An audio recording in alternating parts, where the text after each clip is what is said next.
What's up, everybody, and welcome to episode 4 of the Action Athletixx Podcast. Today, we are joined by a special guest. His name is Tyler Miller, and he is a certified nutrition coach.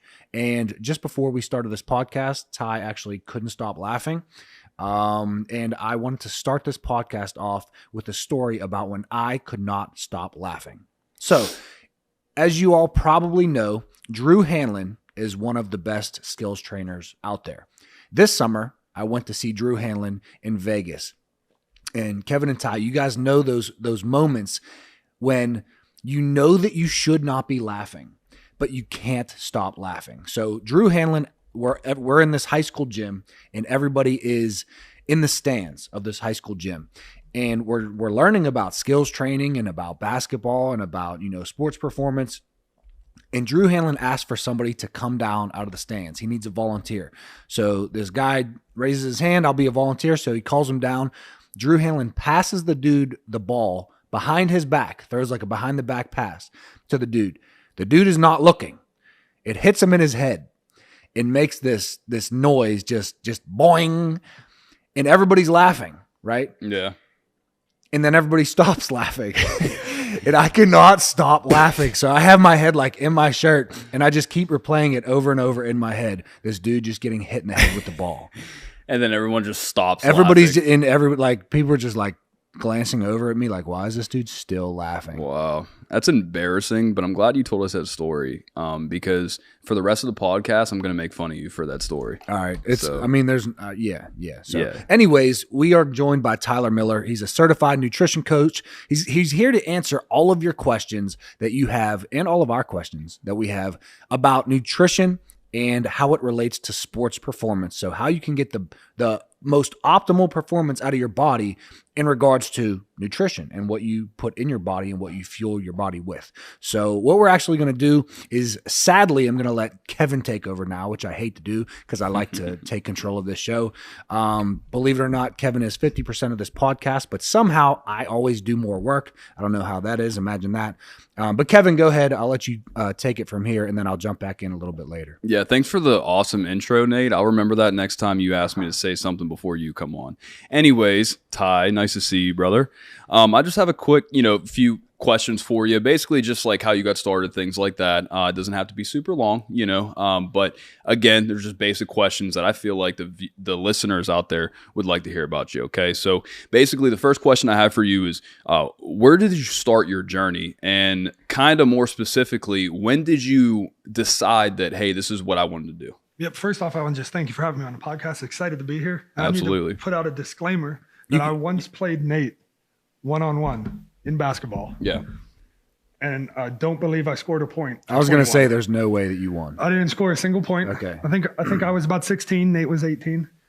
Not a single point was scored by me. So while I do know nutrition, I definitely do not know performance for basketball. Right. But you know performance in general when it comes to nutrition and what these basketball players can be doing. I also want to say, as you thanked us for coming on this podcast, you can thank me because Kevin had nothing to do with it. Yeah, that's a lie. I actually am. I invited Ty, and Kevin actually said he didn't want you on here. That's hilarious. As a disclaimer, I knew Kevin first. Yeah, exactly. So that didn't happen. Actually, nice to see you. We'll wrap up right here. So, okay. Yeah, anyways, getting into the real question on how I got started here with nutrition.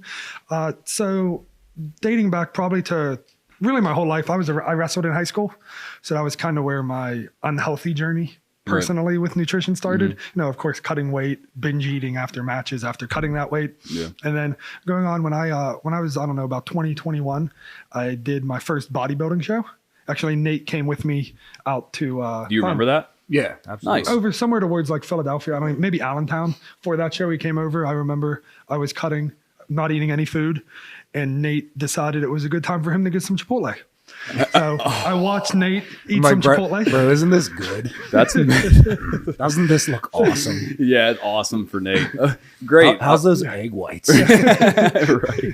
Yeah, well, I'm crushing this burrito. Yeah, exactly. Right now. So is that is that where your passion, I guess, started? Is that where your love of nutrition started? Yep. So that's where my passion in general for fitness started. Okay. And then at the time, my nutrition was garbage. Of course, I mean, bodybuilding while it's a great sport, it's also an unhealthy sport. Right. When it comes to the nutrition side of things, especially when you're not doing it the right way. I'm sure. And at that point in time, I wasn't educated. Right. And I had a coach, great guy, but I probably wasn't eating enough food, right, as most bodybuilders probably aren't. Mm-hmm. So then fast forward a couple years, and I got involved in CrossFit in a pretty big way. I co-owned the gym with my girlfriend up until COVID hit, and then we decided to close that down. And while we were running that gym, we didn't offer nutrition. And that's when we realized that's the missing piece. Like, all these people are coming in, they're working out, but they're not seeing the optimal results that they really should be seeing from all the hard work that they're putting in. Right. And that's when it was actually my girlfriend's decision, I think, in the first place, for us to pursue seeking out more knowledge when it comes to nutrition. And being in the CrossFit space, the real leader in the space at that time in nutrition was the Nutritional Coaching Institute. Mm-hmm. And they're still around today, much bigger than when I joined them. I think we took one of their first certifications, probably like their third in-person certification was what we took. And since then, I got certified through them. I also got certified through a more internationally known Precision Nutrition. Mm-hmm. They're kind of the gold standard of nutrition coaching, really. Okay. And I don't think I actually shared this with Nate. I actually did a semester in a graduate program in nutrition until I realized none of this that I'm learning in school is actually practical. I'm glad you brought that up. Yeah, I'm glad you brought that up, actually, because I'm actually in school too, and I say the same thing to Nate all the time. There's a lot of things that I feel like in structured schools, you can learn that same information anywhere else without getting that degree, without getting that piece of paper saying that you're certified.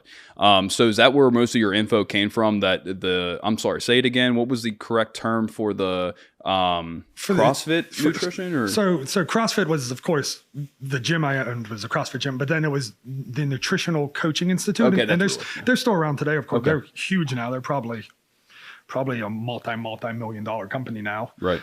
So that they really laid the basics, not just in nutrition, but they took a very, as we'll touch on here later, very macro-based approach for tracking your macronutrients, instead of where a lot of nutrition just focuses on the overarching science. It was more of the practicality of things that was really going on.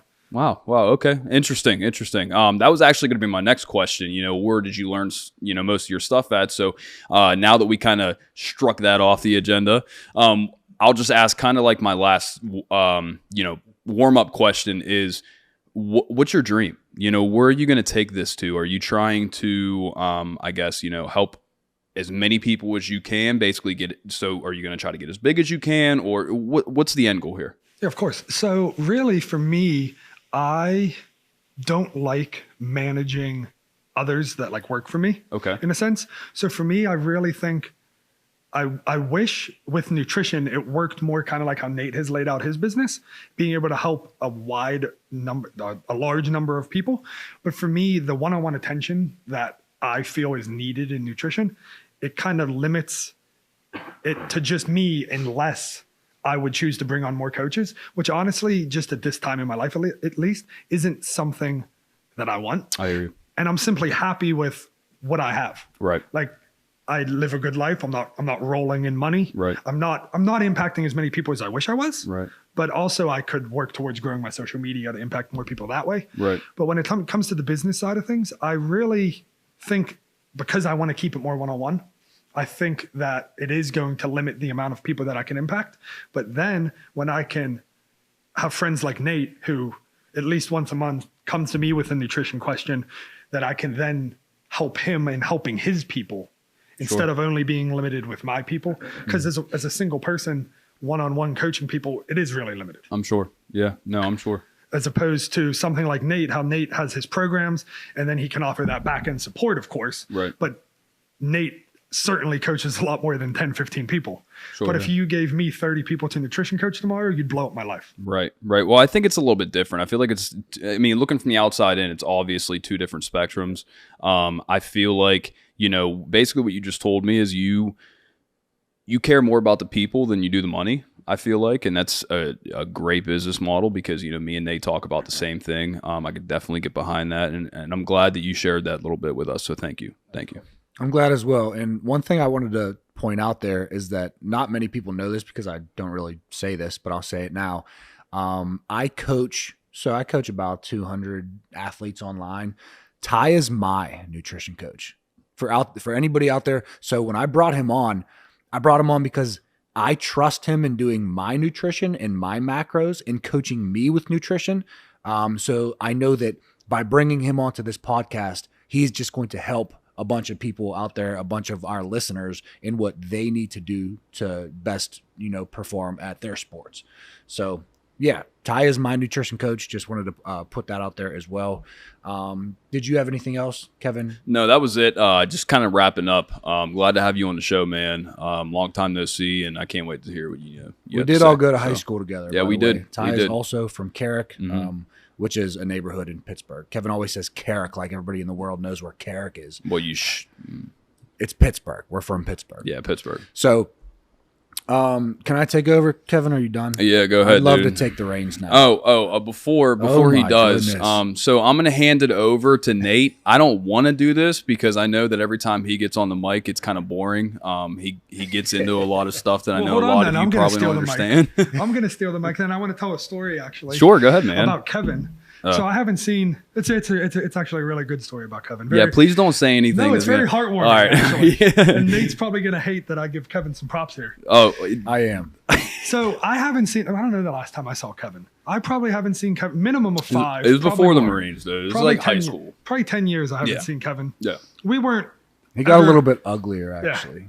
So we were never the closest, but we were always in the same friend groups. Yeah. So, anyways, one day I did.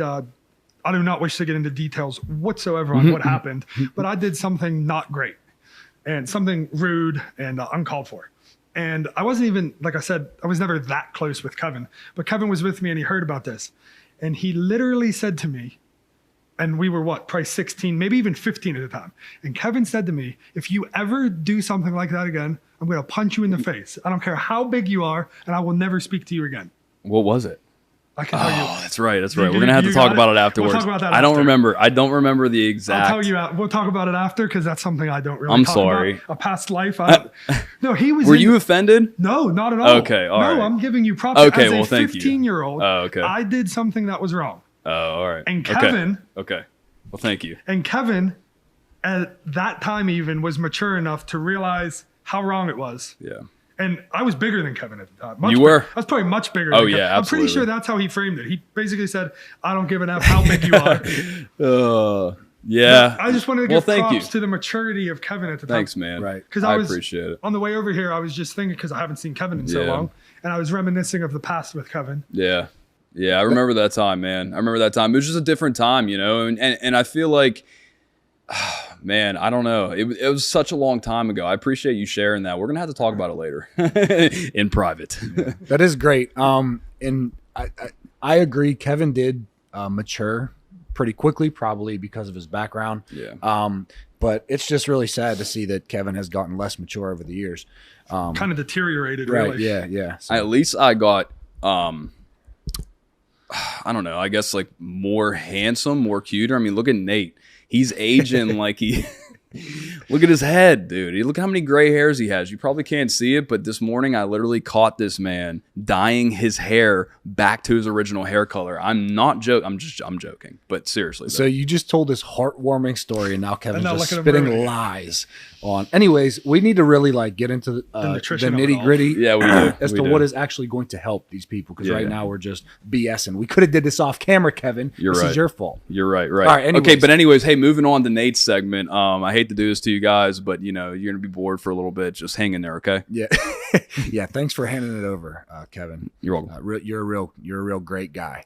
So I just have a couple questions for you, just right off the bat, and then we'll get into more of topics. But I just want to know, and I don't want you to explain yourself. I just want you to give the answer, and then later on the on the spot segment, we'll elaborate on this. If you had to give the athletes listening, remember these are 14 years old to 35-year-old males, mainly basketball players. If you had to give them, little sexist. I mean, that's just our demographic. It's who listens to them. It's just, you're right. there's not too many females trying But to I jump mean, higher. They should be. Is he wrong? But what are the top 3 supplements that basketball players can use to enhance their sports performance? No explanation, just top 3 supplements. Creatine. Protein. Does protein powder count as a supplement? Yep. That's an easy one too. And number 3, probably fish oil. Love that. I was on the fence between another one, but we'll touch on that more later. All right, we'll elaborate later. Another question. What did you have for breakfast this morning? For breakfast, I have the same thing probably 5 out of 7 days of the week. I have egg whites, 3 whole eggs, and oatmeal.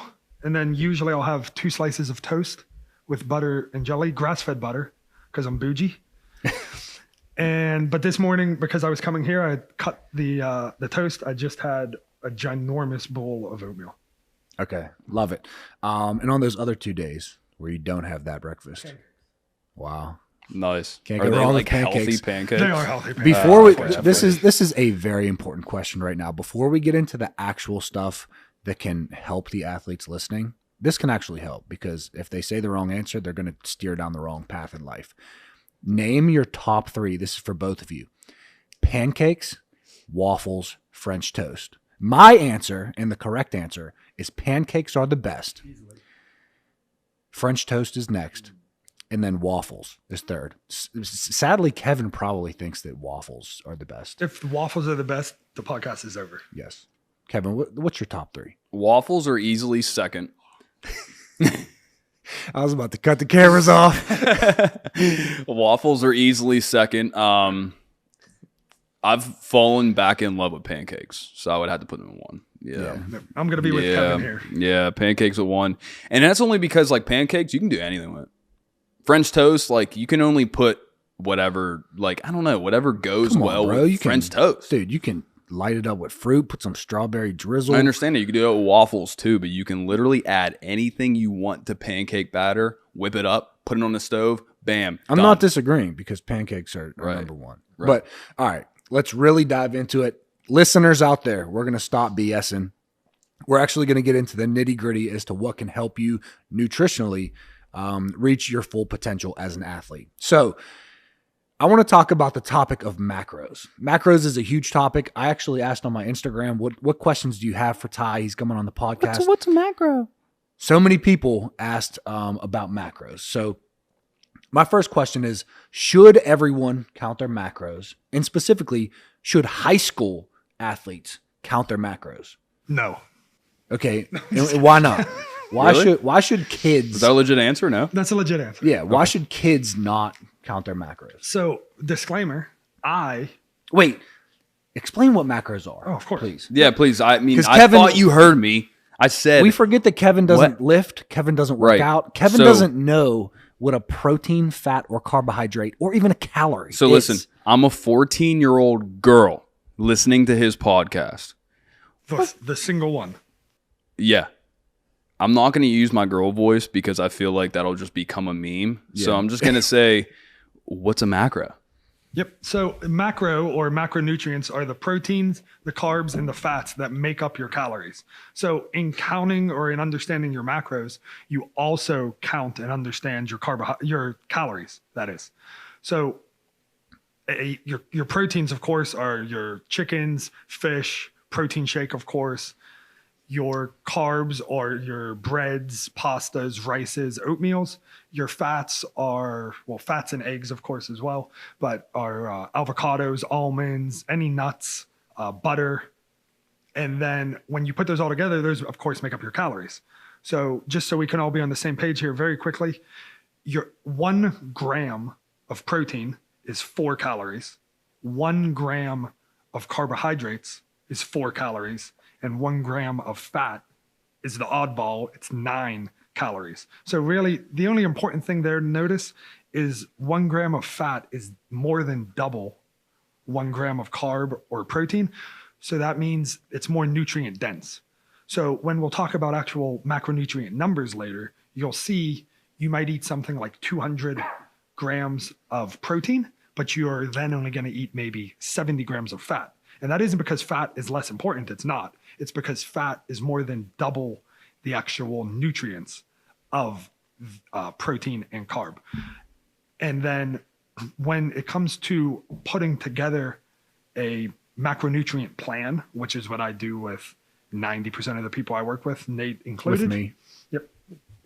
You add those all together to come to your calorie number. So as a quick example that we'll dive more into later, maybe you eat 200. I'm going to add this on my phone because I can't do math. Yeah. I always think it's, not to interrupt you, but I think it's funny whenever people ask me for nutrition advice, like the 200 athletes that I coach. I offer nutrition advice. Not many people want to do it, but they'll want to count macros. And then I'll say, hey, here's your macros. And I might say, yeah, just add it up. Your macronutrients add up to your calories. So not to interrupt you on what you were saying, but you were about to add up and give them an example of macros. Yep. So I just wanted to give a quick example. And of course, we'll touch on this later. But if you have 200 grams of protein and 200 grams of carbs, that would be 400 total grams because you got 200 grams of well, actually, I'm confusing everybody out there. 200 times 4, that's 800 calories. So we're going to take that twice because we have 200 grams of carbs, 200 grams of protein. So now we have 800 plus 800, which is 1600. And then maybe you have 70 grams of fat. So that's 70 times 9, which my calculator doesn't work, which is 630. And then you simply add that, and that gets you 2230. And I honestly feel like I added that wrong, but we'll figure it out later. Yeah. But essentially, that is how macros equal calories. Calories don't equal a specific amount of macros because your macros can differ, but your macros simply add up to your calories. Right. So going off of that, the original question was, should high schoolers count macros? And then we're talking about macros in general. So now that we know what macronutrients are in general and micronutrients, just very quickly, could you just explain micronutrients? Because that's the other piece of the puzzle.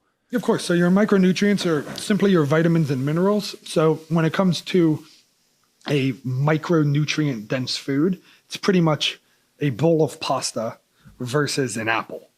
If you have a bowl of pasta, it doesn't have many vitamins and minerals. I mean, it's a created product. It's in a package. Unless it's fortified with vitamins and minerals, it doesn't have very many vitamins and minerals. But now you take something like an apple or like an orange, that's going to be a more micronutrient dense food. It's going to be filled with vitamins and minerals. And really, if you only ate things like pasta and bread and candy, you're not going to get everything your body needs. Your body needs vitamin C. Your body needs vitamin D comes from the sun. But you need sodium, potassium, bananas for potassium, of course. So your body needs both macros and micros, but in eating your macronutrients, you're getting your micronutrients. No one really talks about micronutrients that much, because you'll never really give somebody a prescription. You'll never say, all right, I need you to have 800 milligrams of potassium with this meal. Right. That simply isn't something someone would really ever say. Now, of course, you could talk about sodium, which is also counted as a micronutrient, because then you need to talk about ensuring that you're getting enough hydration in and keeping your body fueled. But other than maybe sodium, no one really talks about that. But the big thing I want to point out is eating higher quality foods, fruits, vegetables, nuts, eggs, chicken, as opposed to protein shakes, pasta, and Skittles all the time, is going to ensure that you're getting enough micronutrients in. All right, great. So now that we have an idea of what macronutrients are and what micronutrients are, let's segue into high school athletes or even college athletes, but I want to mainly focus on high school athletes right now. Should younger athletes count their macronutrients or not? And what if they want to count their macronutrients? Would you let them, or would you rather they not? So generally speaking, I would highly recommend a high schooler does not count their macros. To quickly answer your second question, I think college is when you really could begin, but we'll touch on that later.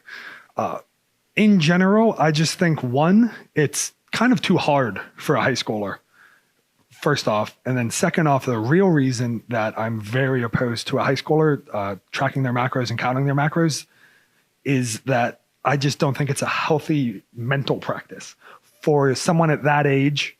I don't care even if you're 17, 18, to really worry in that detail about what is going into your body. At that age, you're still growing, of course, unless you're not like Kevin, like he quit growing when he was like When 15. he was like 8. But other than that, of course, you're still growing. So you can't even really track your macros because you don't know what you need.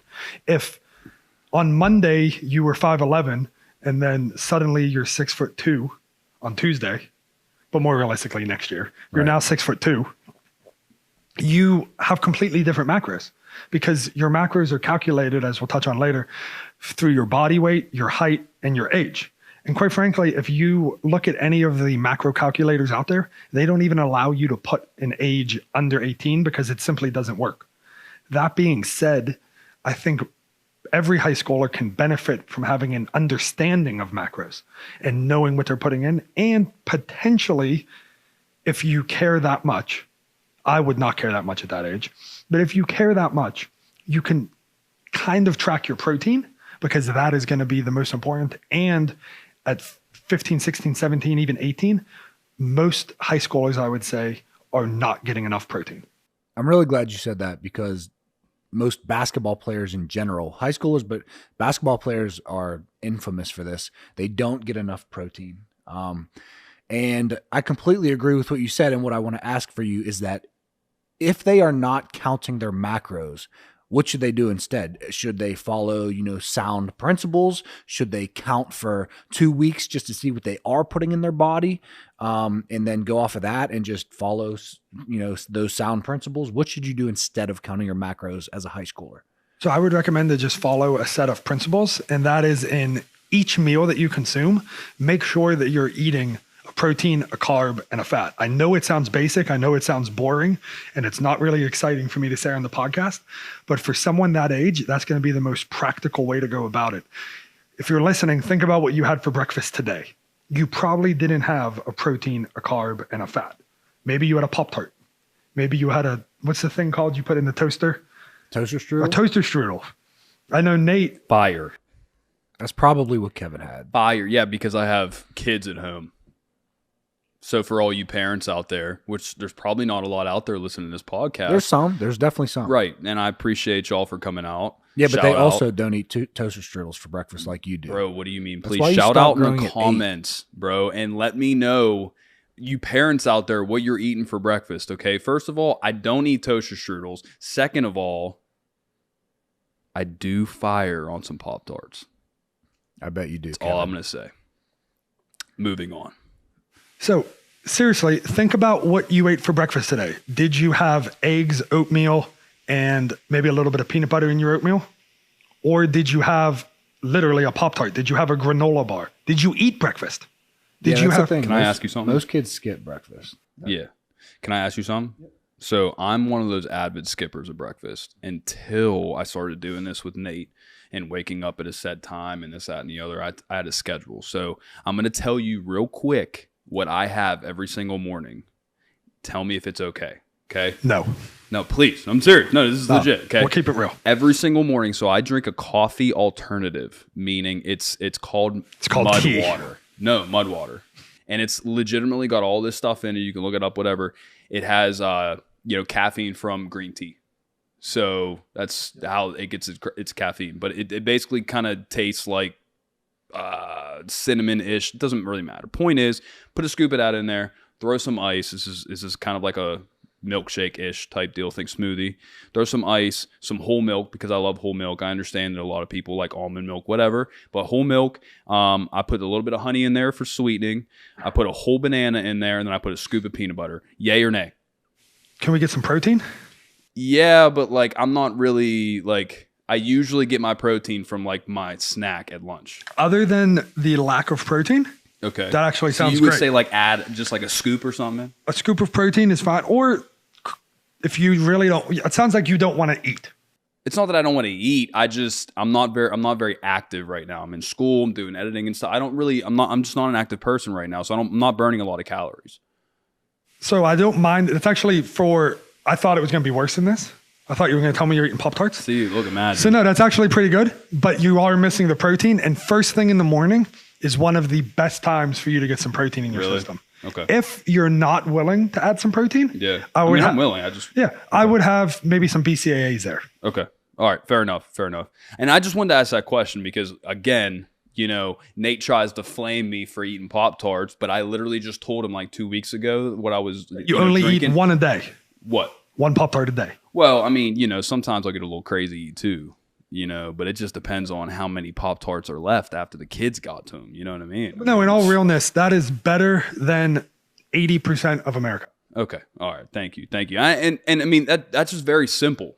It takes me less than 5 minutes to do that. You know what I mean? Like, and I feel, again, the reason I brought that up is because I feel like I'm an everyday average dude that wakes up with his kids, getting them on a bus, things like that. I can make that in 5 minutes. So what's your excuse? You know what I mean? What is your excuse?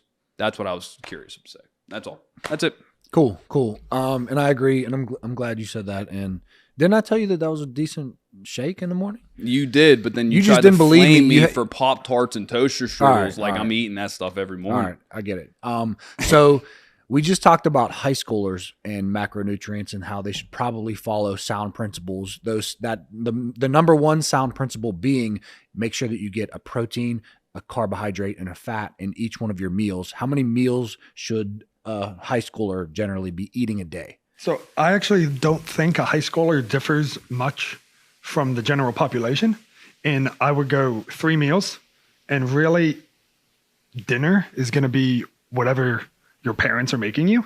You're not at 14, 15, of course. Maybe as you get older and you have your own money, maybe you have a job. But at 14, 15, you're eating whatever they cook for you for dinner. Right. But for breakfast and lunch, you have a little bit more control. You can make yourself a turkey sandwich. Honestly, a turkey sandwich on wheat bread with a slice of cheese, that is a better lunch than eating that pizza that they're giving you at school. And what's that pizza cost? You're probably paying $1.50, $2.50 for that pizza at school. I don't know what a school lunch costs anymore. It's free right now, but for a lot of people, it's neither here nor there. All right, well, that kind of kills my whole right. I wouldn't say it's free everywhere though. I mean, maybe not across. But it might be. Not across COVID, the world. Yeah, maybe not. Yeah. Drop a comment if your lunch isn't free. Yeah. Let us know in the comments how much you're paying for that. But no, seriously, if a turkey sandwich, I mean, what's a turkey sandwich cost? A whole loaf of bread's $1.50. A pound of turkey's $5. You can probably make 4-5 sandwiches out of that. Is the processed stuff that you get from the deli the same thing that like you can? That's valid. That's valid. Okay. Yep, Okay, that's valid. completely fine, especially as an athlete. Okay. So the biggest issue with processed meats and lunch meat in particular is the amount of sodium that's inside of it. Gotcha. But as an athlete, if you're practicing, Nate, you could interject here and let me know, what's a typical practice time? What's practice run? Our practice for my high school goes from 2:20 to 5 o'clock. So 2:20 to 5 o'clock. And is most of the team active the whole time? Yes. Especially the starters? Yes. So from 2:20 to 5, that's over 2 hours that you're being active. You need the sodium. Now, if you're obviously this demographic isn't listening, but if you're a stay-at-home mom who wants to eat processed turkey every day, you don't need that sodium, and that's not going to be as good for you. Mm-hmm. But you're an athlete and you actually need the sodium. So those processed meats, there's nothing wrong with that. I actually thought it was the opposite. So glad you said that. Yep. Glad you said that. I guarantee a lot of other people out there didn't know that as well. Right. Cool. So let's talk about for all of the athletes who do want to track their macros. Yep. So collegiate athletes and beyond, let's say all the way up until forever, if they want to, track their macros forever.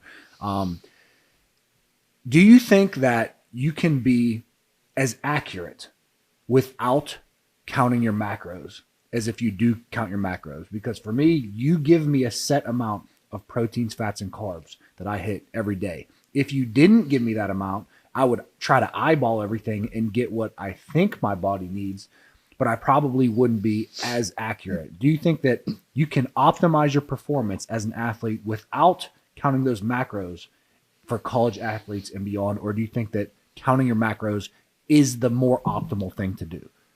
So it's definitely more optimal to count your macros. 100%, no doubt about it. It is more optimal to count your macros. That being said, the way I like to position it with most people is count your macros for, let's just say, a year.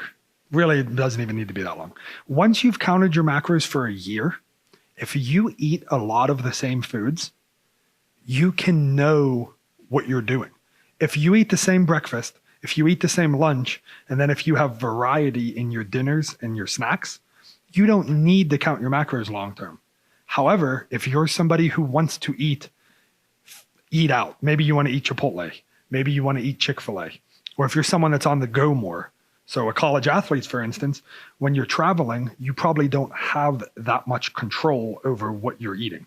If you're traveling for a game, you're going to eat wherever they stop. So then tracking your macros allows you to be more accurate, get the fuel you need while counting your macros. Because if you're not counting your macros, you're literally going to have no clue what you're putting in your body. So it depends on the amount of control that you can have in your day. If it's the off season, if you're not traveling, then you can relax a little bit more, because it also doesn't matter. Well, it still matters, but it doesn't matter as much in the off season. Maybe you're trying to put on some weight. So really, it's in most cases, if you're trying to put on weight as a basketball player, it's to eat as much as possible. If you're trying to lose weight, of course, it matters more, because eating as little as possible is never the answer. But it just depends on the amount of control that you can have. All right. I love that answer. And I want to segue that into caloric surplus versus a caloric deficit and maintenance. Most people know this, but I always think about Kevin, the 8-year-old girl. He definitely does not know this. What is a caloric surplus? All right, 14. I apologize. What is a caloric surplus? What is a caloric deficit? And what is maintenance? Yep. So simply put for Kevin, so he can fully grasp the concept. Thank you. I love that Ty is embracing the whole let's come at Kevin. Yeah, I can't wait to have somebody on here. It's just like, you know what, let's come at Nate. All right. So think about, I'm not even going to try to do it. I was going to give a little graphic here, but maybe Kevin in post-production can make a little graphic. I'll send them one. Oh, thanks, dude. Yeah. So when you think of a caloric surplus, deficit, and maintenance, you can think of a scale. And if you eat more, not a scale, my bad, a seesaw. Like when you were a little kid? Yeah. Kevin knows. All the parents out there, shout out. Yeah. All right. I'm thinking one of those, like those weight scales that balance. Yeah. Yep. So if you are eating more than you are intaking, the scale will look like this. This is you eating more, and this is what you were supposed to be eating. So you will then go up in weight. If you reverse that and you're eating, I'm sorry, I wasn't in the mic. Yeah, it's okay. And you're not eating enough, the scale will be reversed. So now you're losing weight. And then when you're at maintenance, the scale is in perfect balance. So you're neither gaining weight nor losing. Yep. So you're like kind of plateauing at one weight. Exactly. Okay. Yep. Exactly. And that's healthy. Yes. Okay. That is actually for the majority of the population. That's where you should be. For you, that's where you should be hanging out. Yeah. Someone who really doesn't want to put muscle on. Right. Someone who really doesn't want to look lean like you. Yeah. I look like an average person. Why am I getting flamed? I just don't understand it, man. But anyways, continue. Then hanging out at maintenance is actually healthy. If you are a healthy individual, if you are not overweight, if you are not underweight, you should eat at maintenance. It's the easiest on your digestive system. It's the easiest on your nervous system, because when you're in a deficit or in a surplus, so if you're eating too much or eating not enough, you are stressing your body one way or another. So if you're eating too much on purpose, so eating in a surplus is essentially eating too much, but purposely eating too much. You are stressing your digestive system because you're putting this extra food into your body, and your body has to work hard to break that down. If you're not eating enough, now you're stressing your nervous system because you're not giving your body what it needs to recover or what it needs even at times to live your life. Yeah. So maintenance is the amount of calories you need to go through your day and live your life, not gain a single pound and not lose a single pound.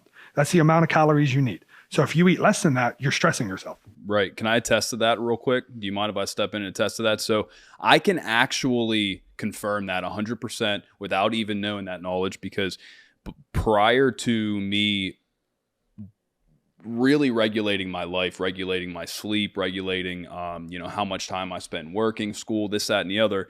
And before I actually had a schedule down every week, my eating schedule was all over the place. I was not healthy. I drank enough water and stuff, but for the most part, I was eating whenever, my sleep schedule wasn't right because I was working nights and things like that. So I would constantly see my weight go up and go down, go up and go down.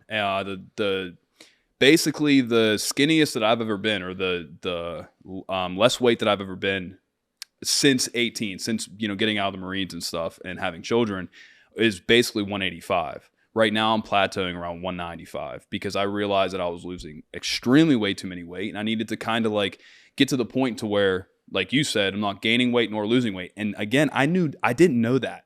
I just felt like that was a common sense thing for me because I felt like I was drained when I didn't eat enough, or if I ate too much because I didn't eat all day or something like that, I would feel sluggish. I felt like my body wasn't processing it like it should be, things like that. So without even knowing that knowledge and you saying that, it makes so much sense in my head. Just connecting the dots, I mean, just staying at that one, weight that you're staying at it makes sense. It makes me feel better, at least, without even, hearing what you just said. It made me feel better. So I can definitely attest to that. And then you understanding that and knowing now, okay, you're eating your maintenance. Yeah. If you so chose, you could eat less tomorrow. Right. A little bit less. And if you did that for a week, you'd lose a couple pounds. Right. Or you could eat a little bit more. That makes sense. And then you'd put on some muscle. Right. Well, assuming you're following working out Nate's programs and working out. Yeah. And then in the same sense, you could track your macros tomorrow. Right. And by tracking your macros, I mean, don't change anything and track what you eat for the next 3 days. And forget any calculator that's out there. If you are maintaining your weight and you track your food accurately for 3 days and you don't lose or gain any weight, that is your macros. That is your maintenance macros, because your body self-regulating, your body is telling you exactly what your macros are. Nice. So maybe that calculator tells you you're supposed to eat 2,500. You go online, you just search calorie calculator. Mm-hmm. There's 10,000 of them. Right. And you type it in and it says you're supposed to eat 2,500. But then you track for 3 days. You don't gain weight, you don't lose weight, and you ate 3,000 calories. Well, if you would have listened to that calculator, you would have lost weight. Your metabolism might be faster and you might be able to eat 3,000. Right. Or it could be the opposite. Okay. Your metabolism might be slower. And if you ate what that calculator told you to eat, you might gain weight. Makes sense. So by knowing exactly like right now, without even trying that hard, right, yeah, you're eating at maintenance, you have figured out your macros. Right. Without even knowing. Without even knowing. Yeah. Wow. Okay. Perfect. Thanks for that, by the way. All right, so that was great. I think a lot of people are going to be able to get a lot from that segment, and understand what a surplus versus a deficit is and what maintenance is. And there's also a few questions for the on the spot segment that people asked about surplus versus a deficit. But we'll go ahead and move on.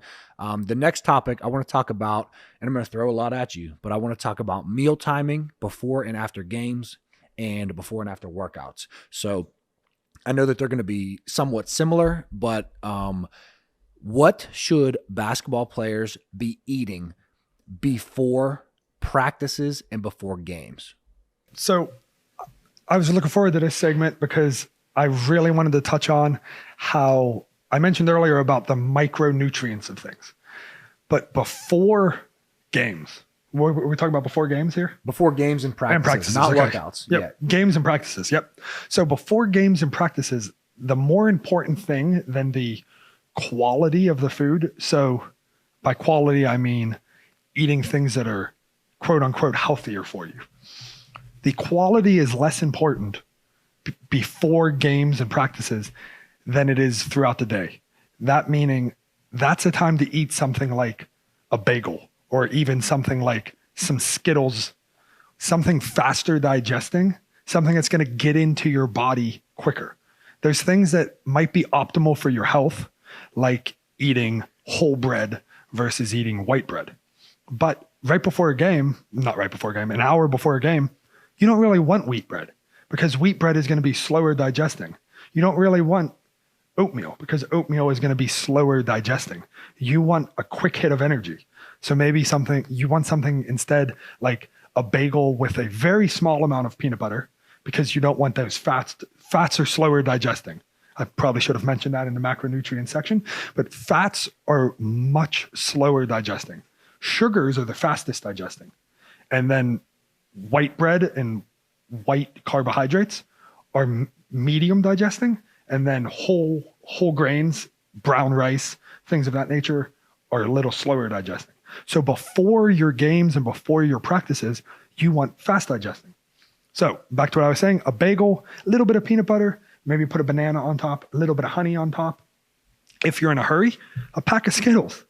Literally, if your goal is to optimize performance, you're not worried about weight gain, you're not worried about weight loss. If your goal is to optimize performance, sugar from a pack of Skittles, sugar from Sour Patch Kids, a Gatorade, white bread, like I said, honey, a packet of honey. Maybe you forgot to pack something. So we're working with a lot of college athletes here. So maybe you run past the, the cafeteria, grab some honey packets and just down some honey packets. Is it delicious? Probably not. Is it going to give you energy for practice? You bet. So faster digesting before your games and your practices. Honey is delicious, by the way. Thanks for that, Kevin. Great insights. I'm glad you could add to this podcast. What I wanted to say going off that is I did not tell Ty what I eat before a basketball game, but this is what I eat before a game. I always have a bagel with peanut butter and a banana on top. And that's literally exactly what you just said. But I realized very quickly that the peanut butter, because it is slower digesting, I would feel full for my games if I ate that bagel with a peanut butter and banana 60 minutes before. So I actually had to back that up about 2 hours to 2.5 hours before my game. I would eat that bagel with peanut butter and a banana, and then about 30 minutes before I would start sipping like a Body Armor or a Gatorade or a sports drink. And that's what I would do, and that's what I felt was the best for me. So it's funny that you say that, because that's exactly what I did all throughout high school and when I played in college, and even now when I play in my men's leagues. Yep. And I think it's an interesting point to bring up as well, because you said for you tried to have it 60 minutes before and it didn't work. You needed to move it back. So it's about finding the food that works for you. So I mentioned oatmeal for most people. That's going to weigh you down. Well, it's not going to weigh you. It's going to feel like it's weighing you down. Obviously, eating oatmeal is not going to weigh you down. It's going to feel heavy in my stomach. It's probably going to feel heavy in Nate's stomach. But maybe for Kevin's stomach, it works. Kevin also probably eats instant oatmeal packets and not whole grain rolled oats. First of all, I have both in my cupboard at home. Which would you choose? Instant. It depends. How much 100% time do I instant. have left to get ready? Oh, my. You know what I mean? But, hey, listen, I've had both, and it's all about what you add. If you add some honey, you add some peanut butter to those rolled oats, fire. You know, but, I mean, you have to take it Fire and good for you. Yeah, I mean, I've done it. I've done both. So Okay, so let's talk about pre-workout nutrition. So that was pre-game and practice nutrition. Is it going to be similar for workouts, or is it going to be a little bit different? What should you eat before an actual strength training workout where you're doing plyometrics and jumping around and you're doing squats and cleans and all of the stuff that you want to do to increase your vertical jump? So pre-workout, I would say, is much different, actually. I would recommend that you have your normal meal. So let's say, what time do you work out, Nate? I work out in the morning. After breakfast? No, I actually work Fasted? out fasted. All right, so that's a you work out. Take terrible example. We'll use me. I don't do as many Did you plyometrics. work out this morning? No. Got Right. him. Did you work out any time in the past 5 years, That's Kevin? not what I asked you. I asked you if you worked Ty, out this please, morning. would He you said have- he works out every morning. What happened? He didn't work out this morning. Moving on. Moving on. So for myself, I don't do as much plyometrics as Nate, and I sadly cannot touch the basketball rim. It's okay. You still have a higher vertical than Kevin. Go on. Okay, so going on, for myself and for most people, I was just hoping Nate would be a good example here, but he was not.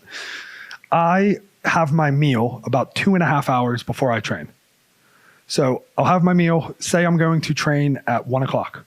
I'll have a meal around 9:30, and hope my math is correct. 9:30, yes. So, and then I will head out for the gym. And by the time I finish my warm up, it's been about 2.5 hours since I've had that meal. So with that meal, that's just a normal meal. I don't change anything about that meal. That's just whatever I normally would eat. And So in that meal, you'd have proteins, fats, and carbohydrates. protein, fats, and carbs. Yes. So much like I mentioned my breakfast this morning, I would have eggs, oatmeal and, well, my eggs have my fats. So sometimes I might put a little bit of peanut butter in my oatmeal, but that would be my meal there. For if it was later in the day, I would have something like white rice. And for anybody out there, you do not have to eat brown rice unless you simply like brown rice. I've been eating white rice exclusively. I have not bought brown rice in probably 2 years, simply because I don't enjoy it, so I don't eat it. There's very little of a difference, just a total sidetrack there. So I would have white rice, maybe some chicken, and a handful of cashews. That would be my lunch.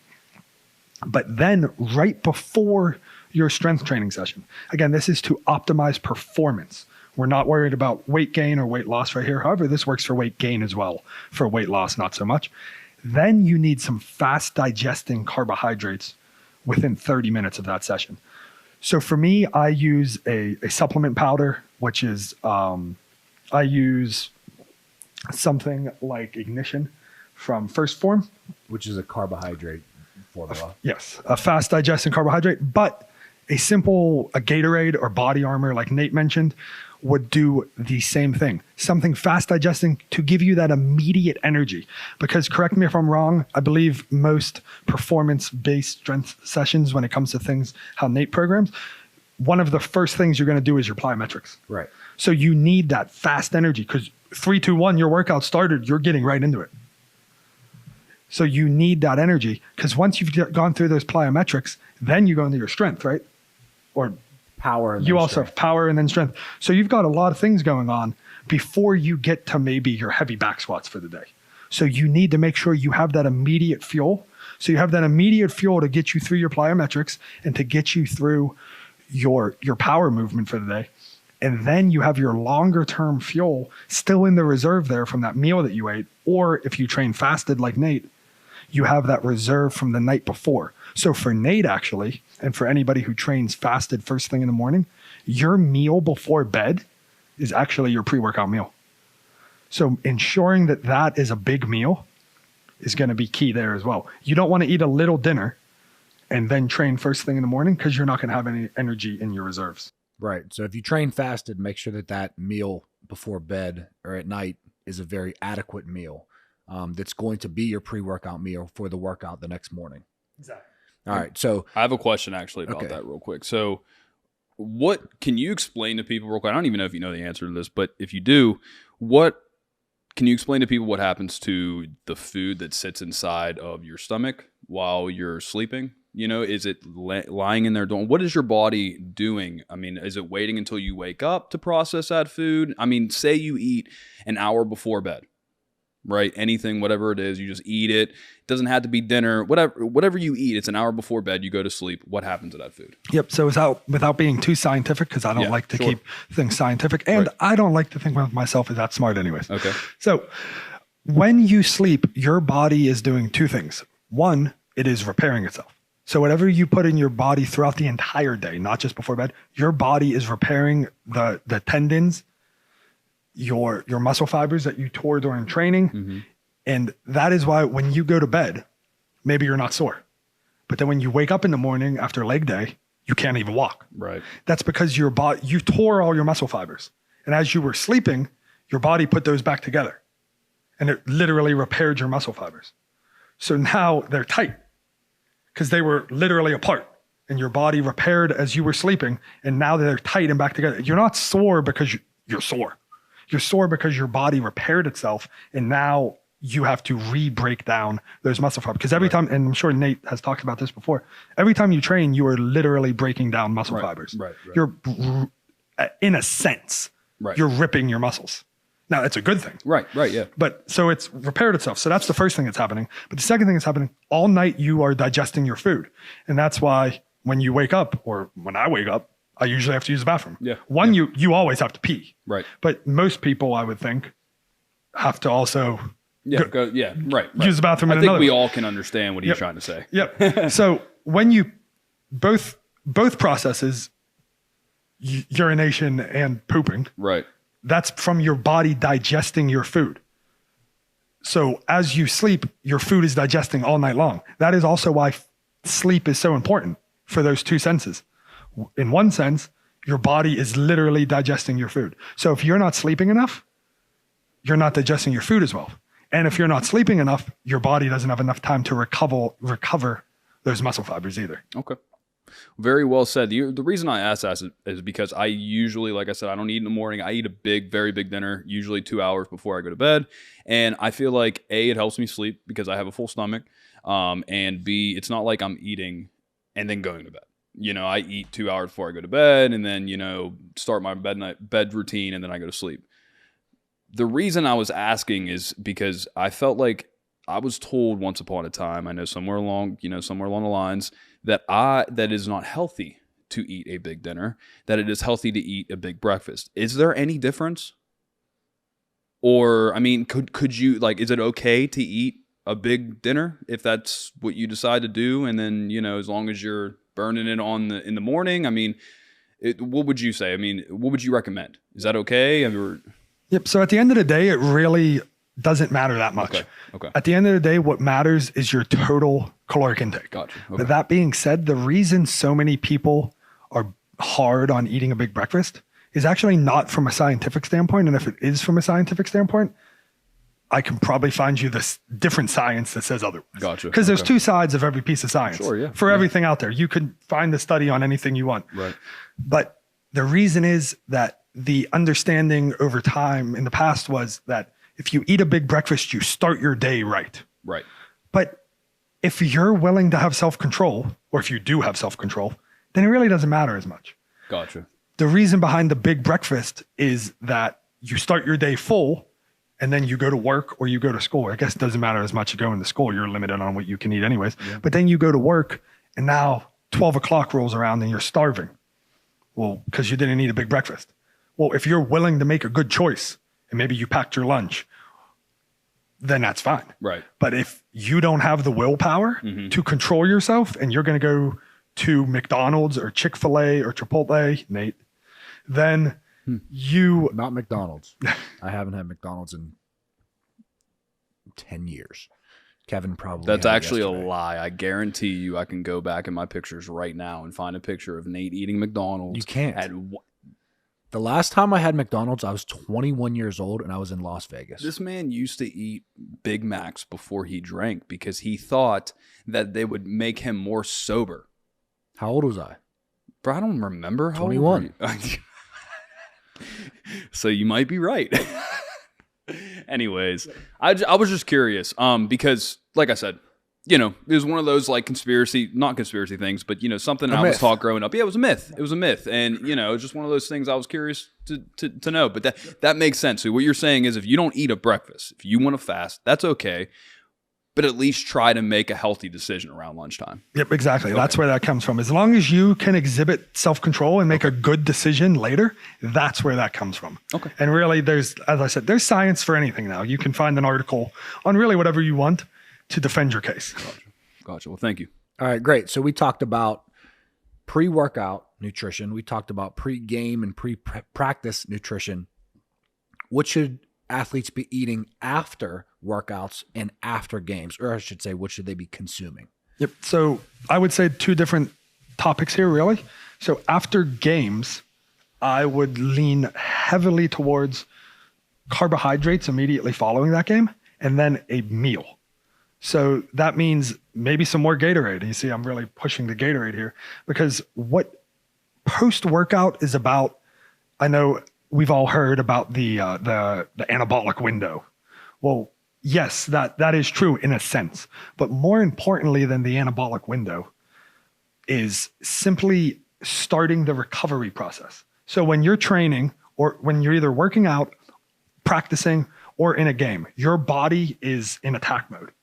Especially in a game, your body is in attack mode, or on a heavy back squat day, heavy deadlift day, your body is in attack mode. You're in that sympathetic dominance of your nervous system in that fight or flight. There he goes with the big words, Kev. No, we were trying to keep it. We were trying to keep it on like a common sense kind of level, and this man just always goes. Well, that's what we say on this podcast. Kevin is here for the people. He's supposed to bring it back whenever I do that. They like me. They don't like him. The problem is Kevin just can't ever do his job. Exactly. So what I like to call that is the fight or flight mode. Your body is literally fighting. Like you're in a game, you're fighting. So when you finish, the sooner you can convince your body that you're done, the sooner you can start recovering, and for the big words here, and get your body into the parasympathetic nervous system. Kevin would not know what that means. So I do know what it means. I try to put myself in it every night before I go to bed. Thank you very much. Yeah, you only know that because of me, so you can thank me. Really quickly, I just want to say this before. Sorry to interrupt you.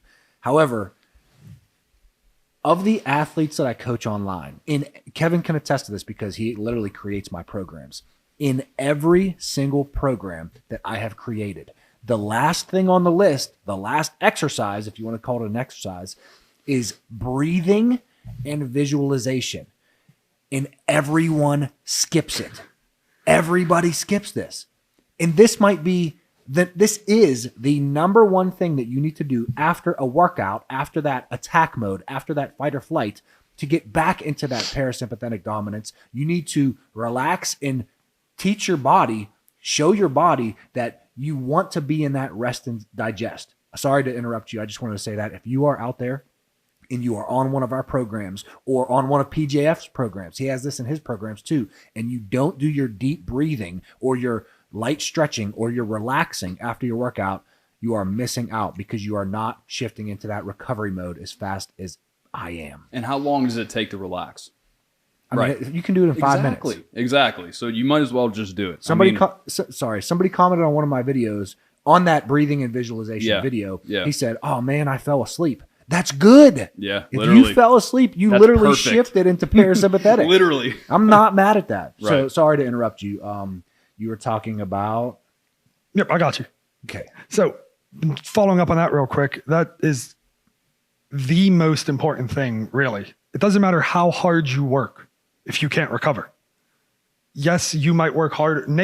If Nate and I do a workout, Nate might work harder than me. But if I can recover faster than Nate, when we work out tomorrow, Nate might still be hanging. But when we work out 3 days from now, and we've done this same process over and over again, I will suddenly start creeping up on Nate because I have recovered better. That's a great point.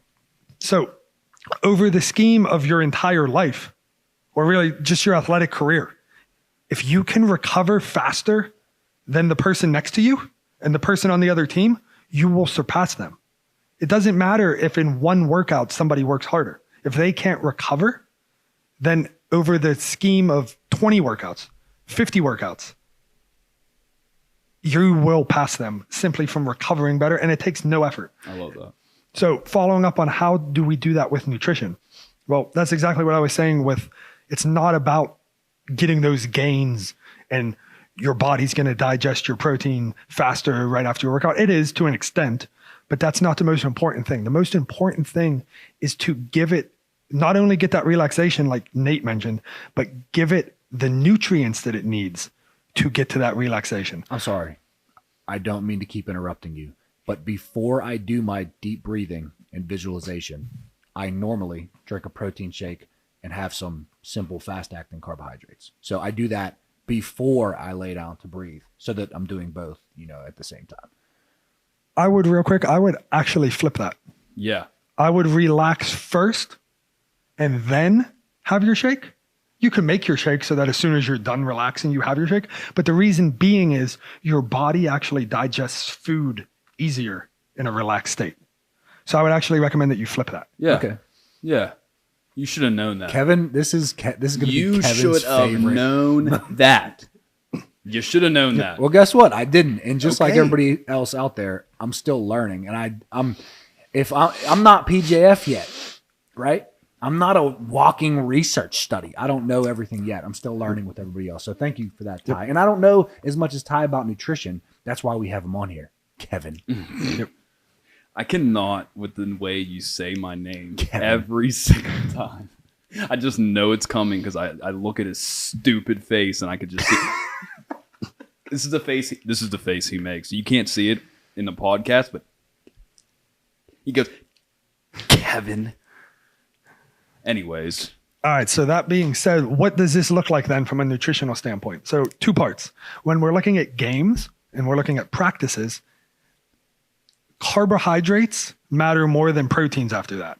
And that is simply because your muscles, your deep tissues of your muscles did not work as hard. your overall body worked probably harder, but your actual muscles didn't work as hard when you're talking about a practice and games, unless you did like 17,000 sprints at practice because you were goofing off or you lost last week's game. But other than that, your muscles didn't work as hard. So what you need to do is focus on getting in some quick acting carbohydrates again. So whatever your team provides, and if your team doesn't provide something, tell your mother you need some Gatorade. And if she's saying it's too expensive, tell your mother you need some Gatorade powder. It's even cheaper. What about fruit? Fruit's perfect. All right. Yep, fruit's perfect. An apple. Well, you know what? No, I don't really like apples post-workout. A banana is perfect. Banana is very easy to carry in the bag and eat it directly after practice. Or You used to do that all the time. Yeah. Literally. Do you still do it? Yes. Okay. And what's a banana cost? 15 cents? Maybe? For one banana? 20 cents? Yeah. Next time you go to the grocery store, buy one banana, put it on the scale. You think this kid shops? That's true. He doesn't shop. This kid ordered, I'm not kidding, guys. I know this for a fact. Nate has not been at a grocery store in 15 years. He simply uses that little app and gets his food delivered to his door. He does. That is actually a fact. That's false. Sam gets our food delivered to the door. Right. So even then, again, reiterating my fact, he does not go grocery shopping. So he doesn't know. I'm glad you looked at me looking for a cost of a banana because I know he does not know. I'm glad you're here, Ty, obviously in general, but there's a question at the end in one of the questions for the On the Spot segment was about eating. Don't bring up On the Spot segment. Bro. One of the questions at the end was about how you can hit your macros if you don't have the best finances. So I'm glad you're here because you can literally break that down for them. Yeah. And then real quick to finish this off, then it's much of the same. Well, real quick, actually, my bad. So then the more important thing post-workout is post-game in practice is get that carbohydrate in, like we just said, so that banana, that Gatorade, whatever you want to get in there. But then get your meal in. And if your game is late at night, I don't care. Get a meal in.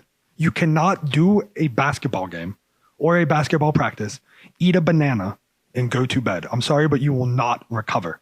I don't care if it's 10 o'clock at night, you need to eat some instance of a meal. If it's a sandwich, that's fine. But you need to eat something to, like we said, get that recovery going.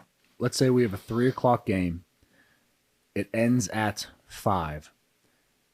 You get your banana. Should you have a protein shake or any form of protein directly after, or should you save that for your meal? You could, but really it's not as important. Okay. I would probably just recommend saving that for your meal. Okay, so 5 o'clock, your game finishes. You eat your banana or drink your Gatorade. When should you have that next meal? Is it as soon as you get home, or is it an hour later? When should you have that? I would honestly just do it as soon as possible. So if you want to go right to Chipotle, Nate, then you could do that. McDonald's. Kevin. As soon as you get home. And I would recommend within 2 hours.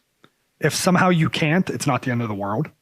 Just make sure you get it in within 2 hours, preferably even 90 minutes. So from the time you ate that banana, within 90 minutes should be the goal to get that meal in. And that should be a well-balanced meal, protein, carbs, and fats. And then much of the same applies to post-workout, except now I would have that protein shake as well. So whatever your carbohydrate source is, you can leave that the same, but then have that 20 to 25 grams of protein as well. And I would really, really, really like if you also get a meal in no matter what. But I understand, depending on schedules, that it might not be possible to get a meal in there. And that isn't as important as a game. A game is a big event. A long practice is a big event. But your practices shouldn't be at night anyways. So that doesn't matter. But a game is such a big event that you need to get that meal in. I would really like if you would also get that meal in no matter what post-workout, but it's slightly less important than with that game.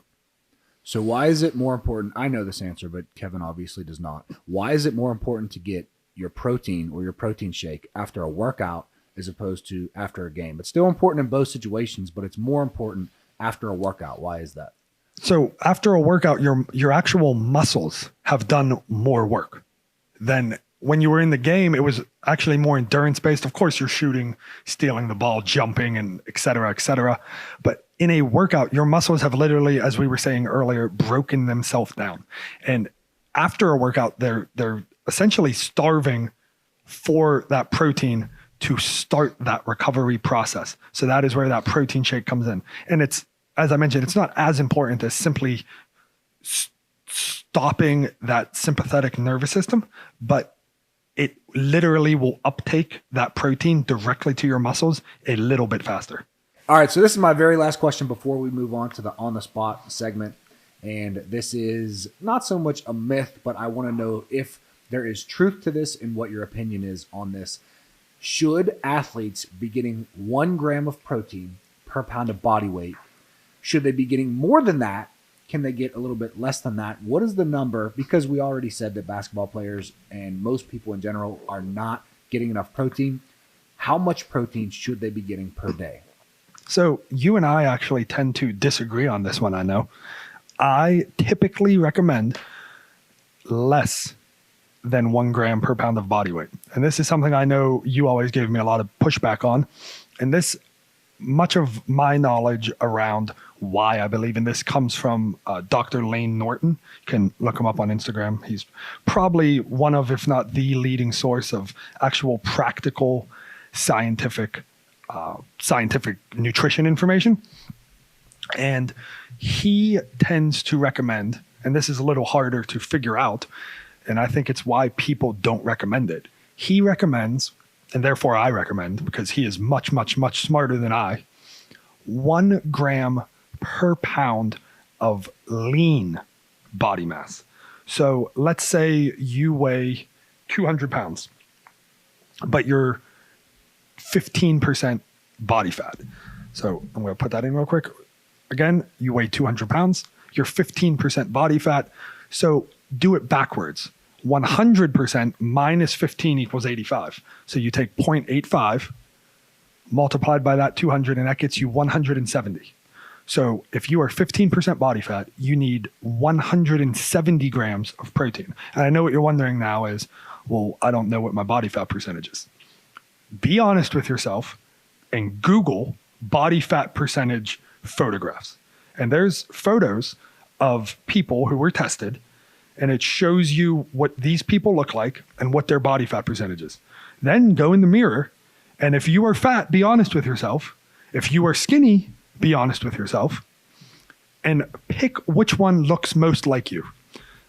And then that's your body fat percentage. And at the end of the day, you're going to be pretty close anyway, so it doesn't matter. If in this scenario, you would have said 10% body fat instead of 15% body fat, it only made a difference of 10 grams of protein anyways. So that's my general recommendation. And then I go up or down depending on what is happening. If your goals are weight loss and you are in a calorie deficit, not eating enough, like we mentioned earlier, I like to up that. And then maybe you will eat 1 gram per pound of body weight. If you are in a calorie surplus, maybe it's in season and you're just crushing food because you can't even keep your weight on because you're doing so many practices, games, and workouts, you can eat a little less protein because your other nutrients that you're intaking are sparing for your protein. They literally make up for protein. And then when you're at maintenance, like we said, like Kevin, you just eat that base number, that 170 as I discussed here. So 1 gram per pound of lean body mass. Every day. Every single day. I'm 100% of deficiency. There's no way I'm there. But that's a very interesting point. And real quick, I just wanted to add in there, looking Dr. Lane up, this man he's everything that Ty says. He has a bachelor's in biochemistry, PhD in, nutritional sciences from the University of Illinois. My guy, he seems like he knows what he's talking about. He's one of the rare, I guess you can say, Instagram influencers, but he's much more than that, actually has a degree in nutritional science. So there's a lot of people that are on Instagram and on social media and engage that have PhD. Not a lot, but there's a lot of people with PhDs, of course. But what differentiates him is most people have a PhD in exercise science or human performance, but he literally has a PhD in what exactly is it again? Nutritional sciences. Nutritional science. He literally has a PhD in nutrition. Yeah. So everything he studied was nutrition. Yeah. That takes... And that's a PhD. Yeah. I'm not taking anything away from anybody who has a human performance or an exercise science degree. That's an incredible achievement, and you know your stuff. However, every single course he took was in nutrition. Yeah. and based around nutrition. Right. While someone with maybe an exercise science degree, they took a lot of nutrition as well, don't get me wrong. Yeah. But they also took strength training and human performance courses. He only studied nutrition. And that's why I resort to him for a lot of my information. Interesting. I'm not going to lie, that to me, I'm glad he exists, but because to me, only taking classes on nutrition sounds terrible. Oh, I couldn't imagine. So I'm very glad that Dr. Lane Norton exists. Mm-hmm. And one thing that I want to say, because you said we disagreed, is I want to let you know, Ty, that you actually changed my view on this. I do agree. Well, what I like to say now is 0.85 grams per pound of body weight to 1 gram per pound of body weight. So, and you actually changed my mind because I argued with you so many times about why isn't my protein high enough? And you're like, dude, you're eating 400 carbs. You don't need 220 grams of protein. So thank you for that. You did change my view on that, but I think we can move on to the... So do you agree or disagree? I agree. Oh, you do agree? I do agree. Okay. So there you have it. And I like that, what he said about 0.8, because it kind of just assumes that somebody's 15-ish% body fat, which kind of works out, because if you're a competitive basketball player in any sense, you should be somewhere in the 10 to 20% body fat range. So meeting at 15 and calling it 0.85 is kind of an easier way to put it than me saying 1 gram per lean body mass. It's a lot easier to remember 0.85. Right. And you're going to be in a similar realm, whether you do the lean body mass or the 0.85. Yep. All right, cool. So, all right, guys, so we're going to move on to the on-the-spot segment. As you guys know, I'm usually asking Nate questions, and he's answering them, or vice versa. However, sadly, I'm going to go ahead and let Nate go first, ask Ty some questions, maybe me some questions. Who knows? Probably going to be Ty. However, I'm going to let Nate go first. So, are you ready? Yes. Okay. Go ahead. All right, so these are from Instagram, by the way. These aren't my questions. So, I asked on my Instagram story, like I said, what are the questions that you have for Ty? We have a certified nutrition coach coming on the podcast, and these are the questions that we got.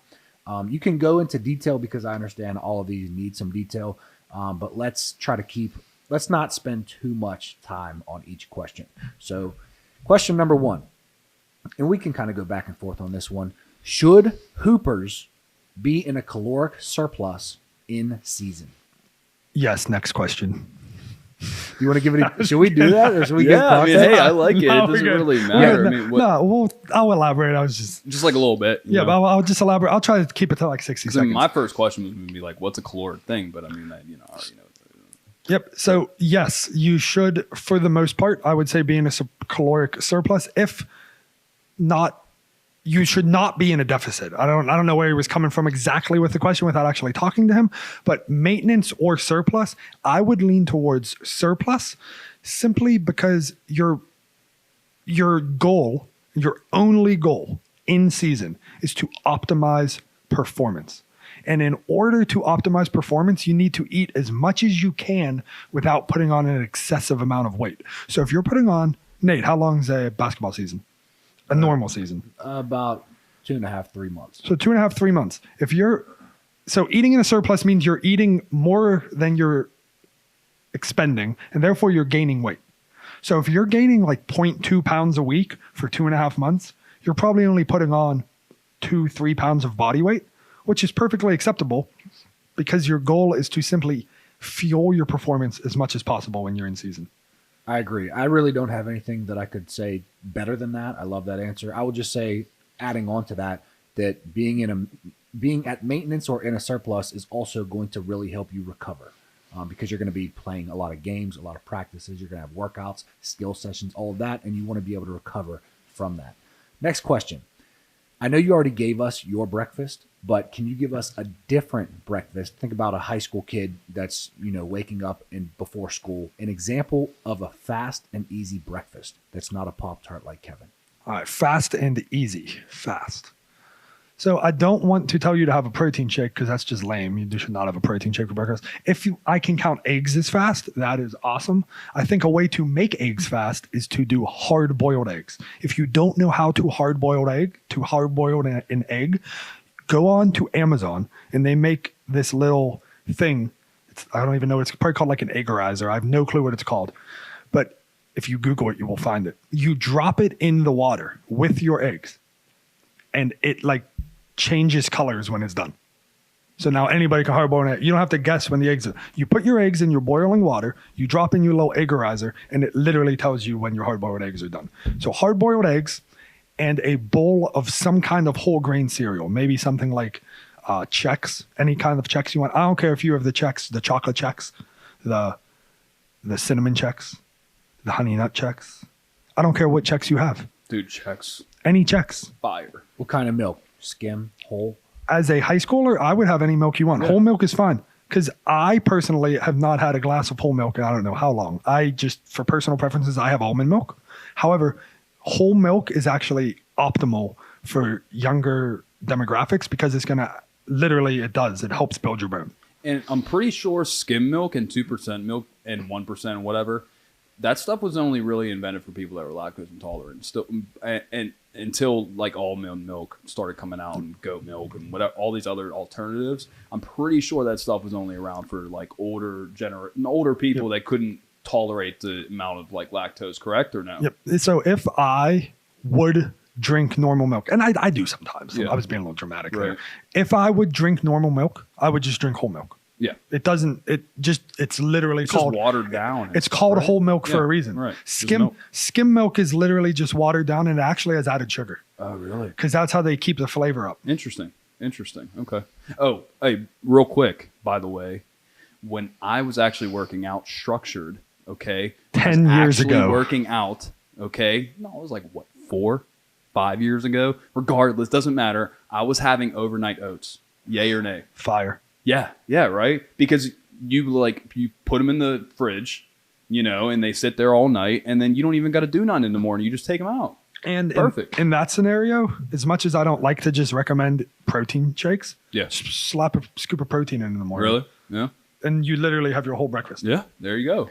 Super easy. There you go. You have 2 examples of breakfast. The first one being hard-boiled eggs with some Chex and whole milk, and the second one being overnight oats with a scoop of protein powder. Next question: how to maintain consistency with my nutrition? This is a question. I'd love to talk about discipline, and I'd love to just talk about the we don't. Yeah, we're gonna go too far. We don't say weak shit on this podcast. But I'm gonna let Ty go ahead. How can you maintain consistency if one day you hit your macros or you're eating healthy, the next day, oh man, I ate McDonald's like Kevin. Here we go. So I think the real reason most people are inconsistent isn't because of discipline. I think it's because they simply eat shit that doesn't taste good. If you eat stuff that tastes good, I eat the same lunch unless I'm out of town.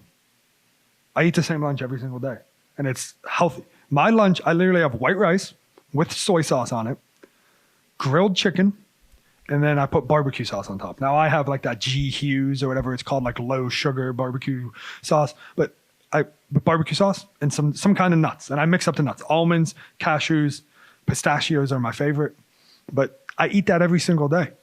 I don't get bored with it because it's good. It's grilled chicken with barbecue sauce on it. Yeah.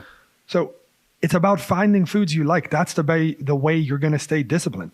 Don't eat, if you don't like chicken and rice, don't eat chicken and rice.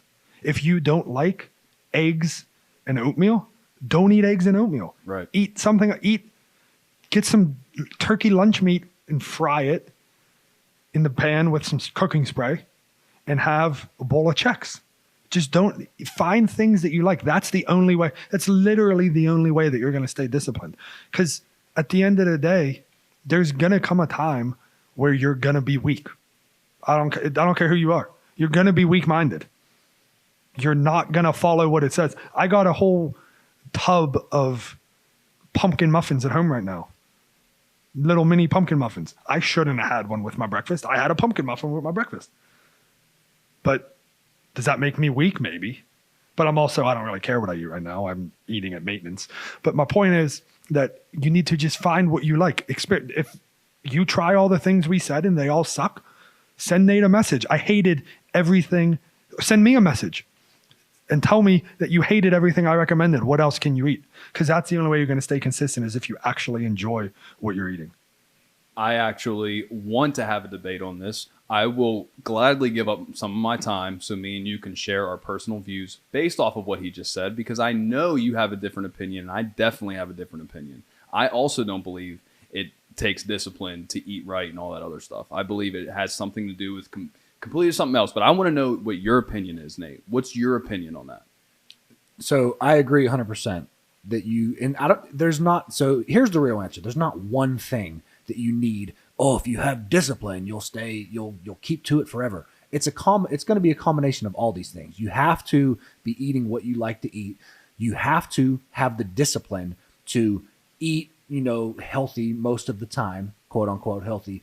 You have to want it bad enough, because I think it's a mix of all of these, So I do still think that you need discipline, but I like Ty's answer as well. Yeah, I like a combination of both your guys. I think you need a little bit of discipline, but I truly believe you need to be happy. So why would you eat right if that's not necessarily what you want to do?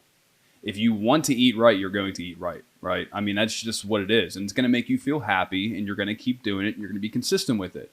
So it's a little bit of both of what both of you guys said, right? You find something that you generally like, guarantee you can probably eat it almost every day. And if not, you can find a second thing to like and then take a break from the first thing, so there's definitely ways around it. I agree with you both. Great answers, guys. Right. And last thing on this one, I don't think it's morally wrong. I don't think it's morally wrong to eat unhealthy.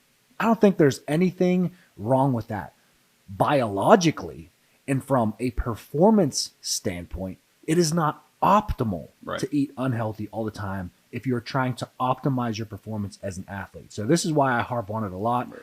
This is why I talk about don't say weak shit. But morally, if you want to go out and eat whatever you want to eat, then go ahead and do so. But I'm going to say it's not the best for your performance. But I don't have anything wrong with that from a moral standpoint. But right, well said. All right, let's go ahead and move on to the next one. How do you get enough protein if you are vegan? Oh, that's a good one, man. I didn't know this one was coming. I'm not vegan. No, we're good. No. We don't need to skip it. You heard that? I can handle it. We ain't skipping it. Let's go. We don't need to skip it. I'm surprised there's actually a vegan question, though. If you guys didn't hear that, Nate just asked Ty if he wanted to skip it. He said, hell no. So I fully admit that I am not as experienced coaching vegans. Of course, I'm not a vegan, and I really don't coach that many. I coached one, and she wasn't even fully vegan. It was kind of, she was vegan, but ate fish. So it didn't really like. Oh, be careful, big guy. So. Be careful what you say, dude. You're upset the vegans out there. Be careful. So it wasn't vegan, but she wouldn't have honey, but she would eat fish. But anyways, so that being said, I do have some advice here. So as a vegan, first and foremost, I don't care if you disagree with me, if you're out there and you're a vegan. I do not think it is physically possible to get enough protein in as a vegan without a protein shake. Now, you can have a vegan protein shake, but you will literally never. Nate, if Nate was a vegan, Nate is 200 plus pounds. Well, for fun, call him 200. Make him happy. Nate is 200 pounds. If Nate were vegan and needed, let's say, 170 grams of protein, there is no way Nate gets 170 grams of protein without supplementing with a vegan protein shake. It's tough right now without a normal protein shake on an animal-based diet. Yep. So that being said, as a vegan, your macros are going to have to be skewed a little bit. You, quite frankly, shouldn't even shoot. You should shoot for about 10% less than the recommended, that, as we talked about earlier. So instead of the 0.85, maybe knock that down to 0.75, just so you don't fail. Because if you're shooting for 0.75, you might just fail every single day. So first off, cutting that down a little bit. But second off, you're going to have a higher intake of fats, because you're going to have to get your protein from fat sources as well, from your nuts and seeds. And then also, not a fat source, but tofu does contain a decently high amount of protein. But mainly your fat sources, you get to count nuts as protein, while Nate would never be allowed to count nuts as a main protein source. Right. So let's just, going off of that, let's give a couple more examples of foods that they could eat if they are vegan and they're trying to hit enough protein? Would beans be acceptable? Yep. Would So quinoa be acceptable? quinoa is probably one of the best, and thank you for interjecting with that because I was honestly drawing a blank here on some vegan protein. So it's quinoa. I honestly don't even eat quinoa that often because if I eat quinoa, I get too much protein in my day. Because I'm pretty good at hitting my protein. I don't even eat that much protein. I eat a lower amount of protein just for my goals.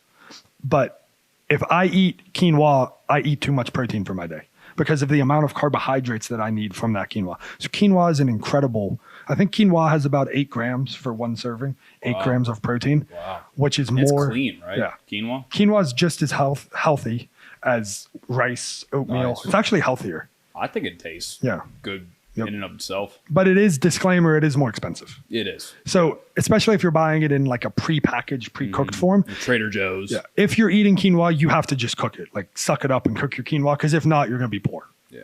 Like, Yeah. Understandable. so quinoa, beans, almonds, any nuts really. Walnuts have a high amount of protein. And then tofu is good as well. But then you have no choice. You need to supplement with a vegan protein shake. Or else you're going to be force feeding yourself. Exactly. Okay, so I think that's great. But going off of that and talking about a vegan diet, the next question is it okay to cut our carbs and rely on fats as an energy source as an athlete? So even if we think about the keto diet or something along those lines, is that acceptable? It is in no way, shape, or form optimal. You will never, I don't care what you want to say, oh, I feel great, blah, blah, blah. No, you will never feel as good as you would with your energy coming from carbohydrates. It's factually impossible. Unless the only sport where it is possible is in ultra endurance, which is not what we're talking about here. Other than ultra, and by ultra endurance, I'm talking about like 30-mile plus runs, Marathons. 200-mile bike, not even marathons, so longer than marathons. Wow. Ultra endurance. A marathon, I wouldn't even recommend for anybody. Now, people can do it. I'm talking about where you're going to go for 50-mile runs at a 10-minute pace. Interesting. Which, of course, is that we're talking about basketball here. We're talking about an explosive sport. You're driving to the paint. You're blocking. You're defending. You will never perform as optimal, even if you think you are. You will never feel as good and perform as well if you try to get your energy from fats. Love that. Carbohydrates, for those of you listening, are fast twitch fuel. Yep. So you're Explosive. jumping, your explosive movements. Carbs are fast twitch fuel. Moving on to the next question. Ty, can you give us a good way to track our macronutrients and calories for a high schooler that has little time? We're going to put that out. I didn't even read that before. We already talked about it. You shouldn't be fucking. Yeah. I'm going to move on to the next one.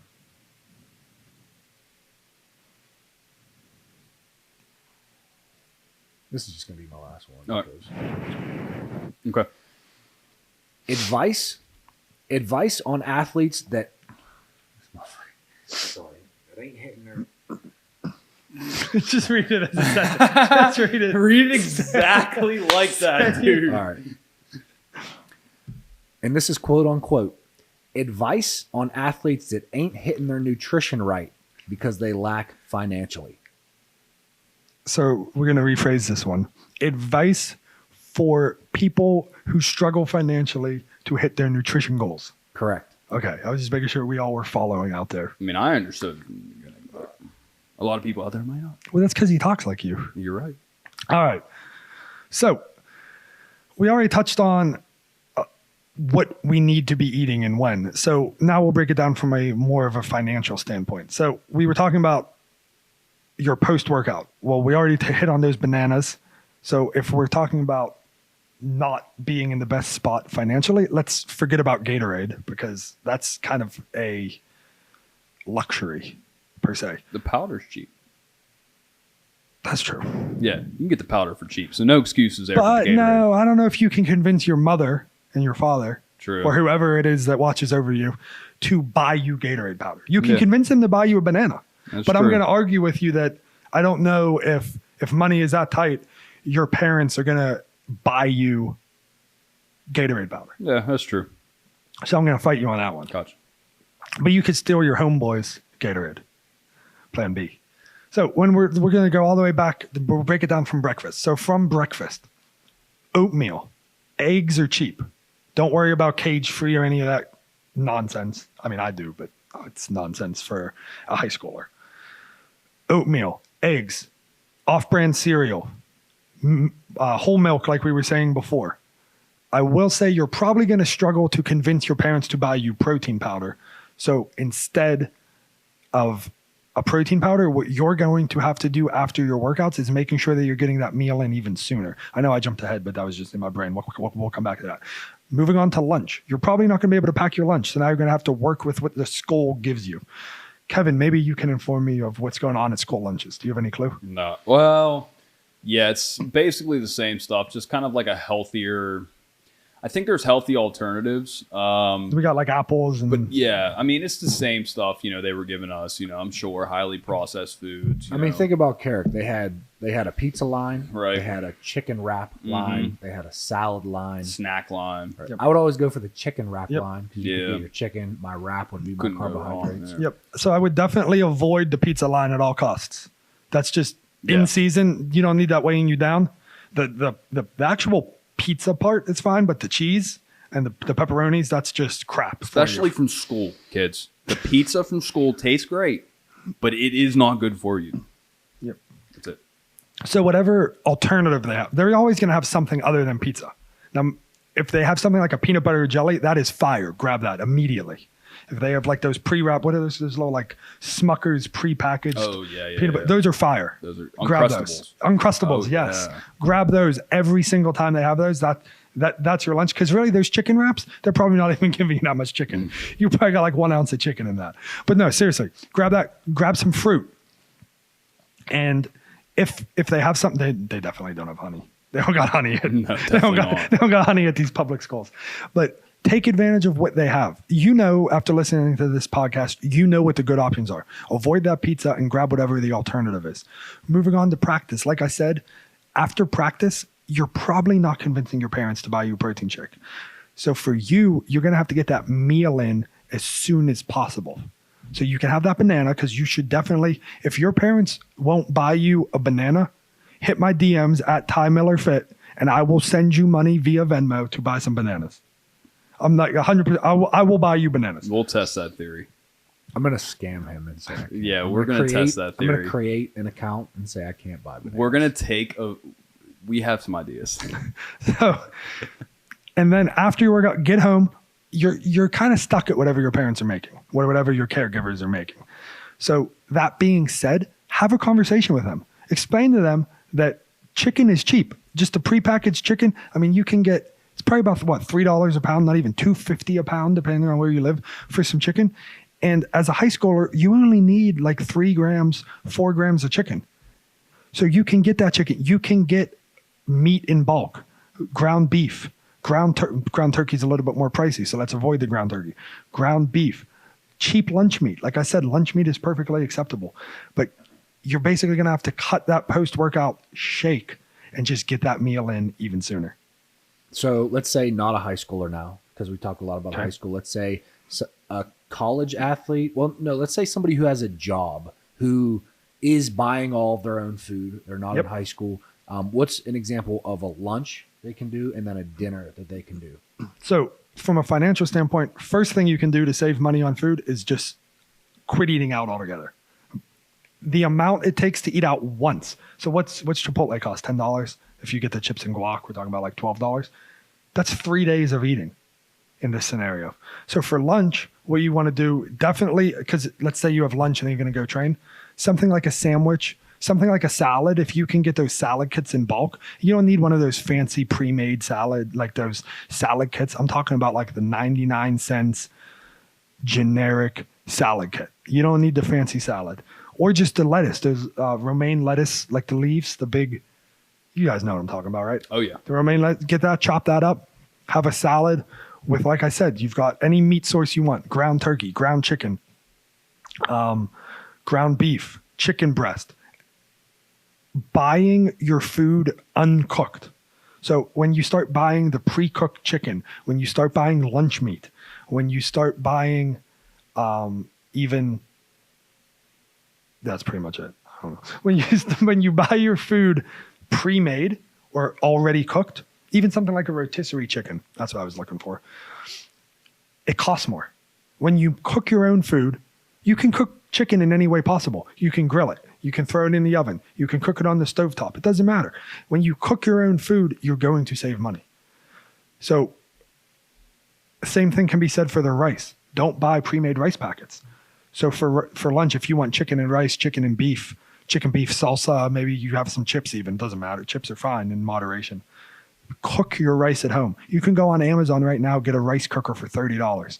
I bought a new rice cooker because mine was getting old. I got like this super small rice cooker. It was literally $30. I was actually mind blown that I bought a brand new rice cooker, like name brand, $30 on Amazon. That's expensive. But you can also just cook your rice on the stove with a lid. I just prefer the rice cooker. And if you're going to be eating healthy, splurge. That's 2 days of eating out. Splurge and get yourself that rice cooker. Same thing for dinner. You have your meat again, and then you can make your quinoa. You can make your rice. You can have a whole grain pasta. Again, you're going to want to avoid fancy things. Like I prefer to eat gluten-free pasta just because I find it a little bit healthier. Say it's made of chickpeas or brown rice. Well, if we're worried about money here, now you're not going to be able to have that gluten-free pasta. You're going to want to have a normal, generic whole grain pasta. You can get a whole thing of pasta for like $1 probably. Focus on the off-brands. Focus on fruit. Focus on selectiveness in your vegetables. So buy vegetables that'll go a long way. Something like celery, carrots, like whole carrots. You really don't even want to do frozen vegetables because a pack of frozen vegetables is $1. That's great, and I highly recommend frozen vegetables. But if we're talking about money, you can probably get a whole head of lettuce for $1, or you can get 1 serving of frozen broccoli. What about fats? Fats, buy your nuts in bulk. Buy Jiffy peanut butter. Jiffy natural peanut butter. So Jiffy has a natural style of peanut butter. It's just literally Jiffy natural instead of being like the red and green. It's very good. Yep. It's very, very good. It's brown. And there's even off-brand. At Walmart, it's literally you get a tub the size of my head. Okay, not my I have a big head. You get a tub the size of Kevin's head for like $3. So buy your Jiffy peanut butter in bulk or off-brand Jiffy peanut butter in bulk. Nuts in bulk. Almonds. You're pretty much going to want to stick to almonds and peanuts. Because if you start talking about like cashews, more money. Walnuts, way more money. Pistachios, even more money. So you got to keep it more basic. Almonds, nuts. You probably can do something like sunflower seeds even. You can even do olive oil in your cooking. All things that are going to help keep the cost down. Love it. That was my last question that I have. Thanks for my section of On the Spot. I'm going to turn it over to Kevin. So thank you guys for sticking with us this far. I did not know Nate's section was going to take that long. Truly, I didn't. I would never have let him have a portion of my section if I knew it was going to be that long, so I apologize to you guys. Now to get to the interesting stuff, okay? I am just going to ask Ty some basic questions, some questions that I think maybe you guys want to know, maybe you don't, some questions that I don't know, but they're going to be real basic. I'm going to just basically stick to 2 of them, okay? Are you happy where you currently are?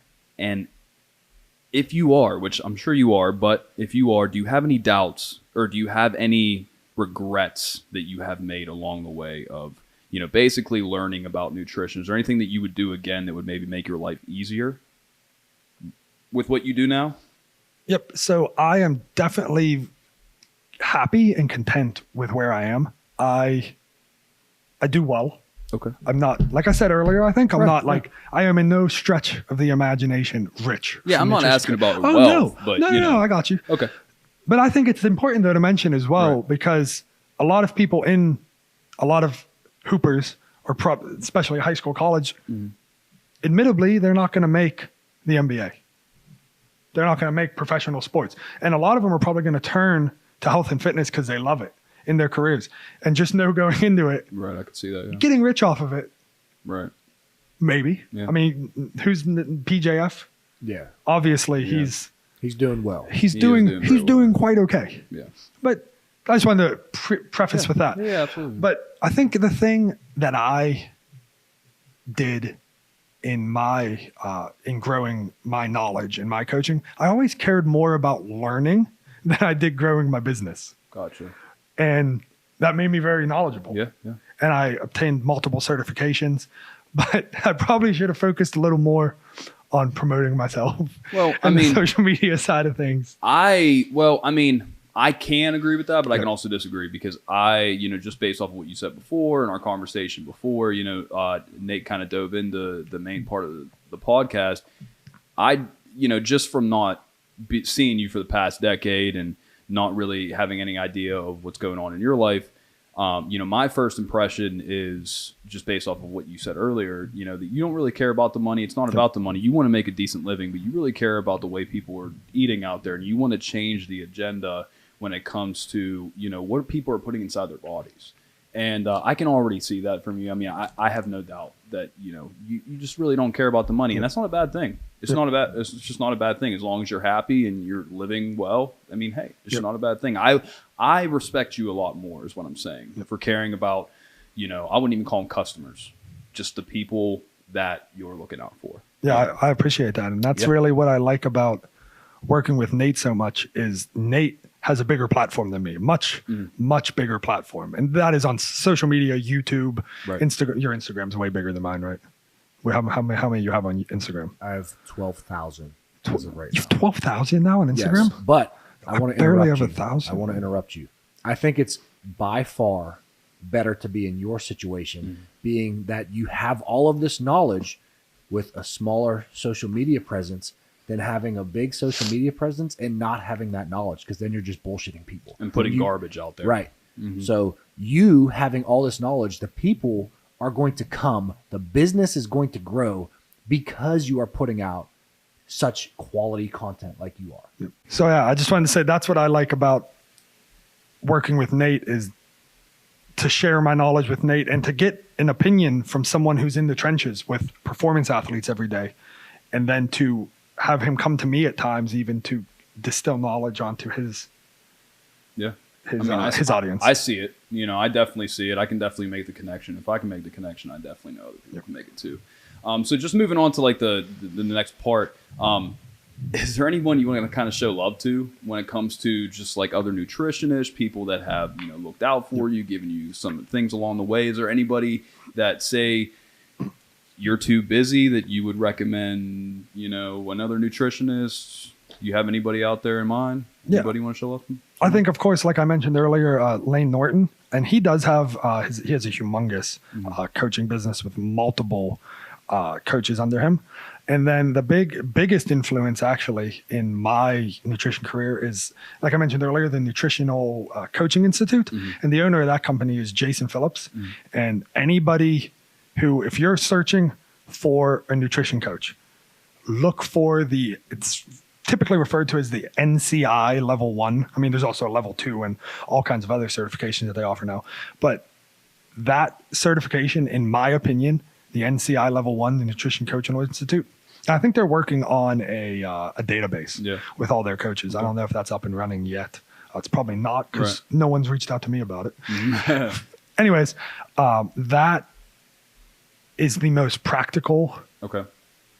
In a sense of they teach you all the science and of course, but just the practical application of it all and how to actually apply it to your clients. Anybody holding that certification is who I would recommend. Gotcha.